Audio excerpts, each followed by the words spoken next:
Hello and welcome to From the Helm series with Bell Direct in partnership with Resources Rising Stars. I'm Grady Wulff, Market Analyst with Bell Direct.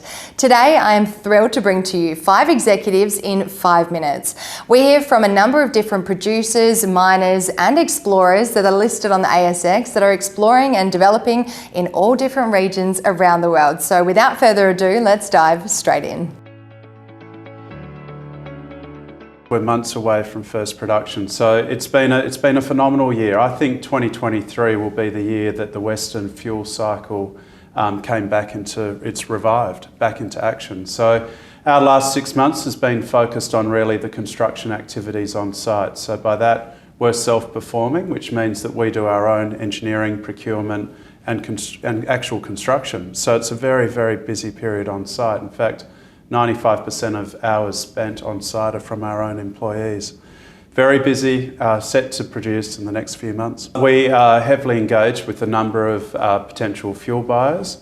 The main way that a contract is entered into, so they do request for proposals, which is an RFP, or off-market discussions, so we're doing a combination of both. And then typically you enter into what's called an LOI to commence proceedings. And then it's like a 3 to 6 month process of actually contract negotiation. It's a huge milestone. You know, we discovered the deposit 6 years ago. You know, you've talked about the work of hundreds of people, hundreds of millions of dollars invested in the project to get to this stage. So, you know, actually to be able to move, you know, beyond that development phase and into a production phase is, you know, it's a huge milestone and something that, you know, we're all really excited about and all our staff and stakeholders are really excited about. But look, it really is just the end of the beginning for us as a company. Like, we're now moving into this stage where we're a gold producer. So, you know, 1 gold bar is good, but we need to do it again and again and again, 1,000 times to, you know, be a part of that producer landscape. Look, it's massive, and we increased the tonnes by 40%, but the metal by 45%. In particular, copper and zinc went up quite a lot. So that was only with about probably about 8 or 9 months worth of drilling. So that is a huge increase. So what it's done, it's taken the mine life from effectively a 7-year mine plan to a plus 10-year mine plan, which is a huge result in such a small amount of drilling and short time. So what it shows is how big and fertile that geological system is. And I guess that's one of the key things of buying assets that we've done in the past, in whether Develop or Northern Star, is spotting that geological upside. Woodline's got that in spades. And there's a lot to like about Quebec as a mining jurisdiction. To be honest, it reminds me a lot of Western Australia. It has all those hallmarks of being a great mining jurisdiction, steeped in mining culture, lots of mine development across a varied suite of commodities. So for all those reasons, I think it's a really great place to go.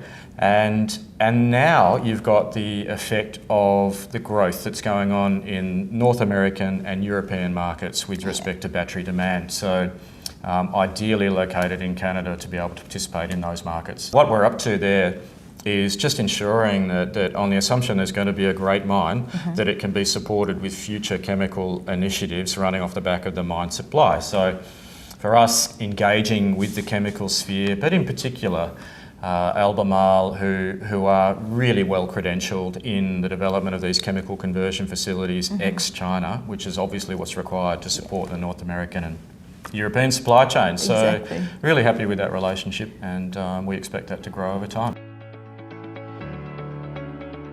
Our company name is obviously James Bay Minerals. We've been listed since the 12th of September. Really well received, probably one of the best IPOs of the year. We're Canadian-focused lithium explorer, and we're hoping to have a discovery over there similar to the likes of Patriot and Winsome. We spent roughly over 2 years analysing all the different jurisdictions globally and all the intricacies of each of them. We really narrowed in on tier 1 jurisdictions that didn't have any sovereign risk or other kind of geological factors that would be a huge risk for our business. And we focused in on Western Australia and the James Bay region in Canada. WA is extremely saturated and quite hard to get into, and James Bay was quite unexplored, and we landed on there. Well, there you have it, 5 executives in 5 minutes. Stay tuned to see each of the videos in full with our CEOs, MDs and executive directors.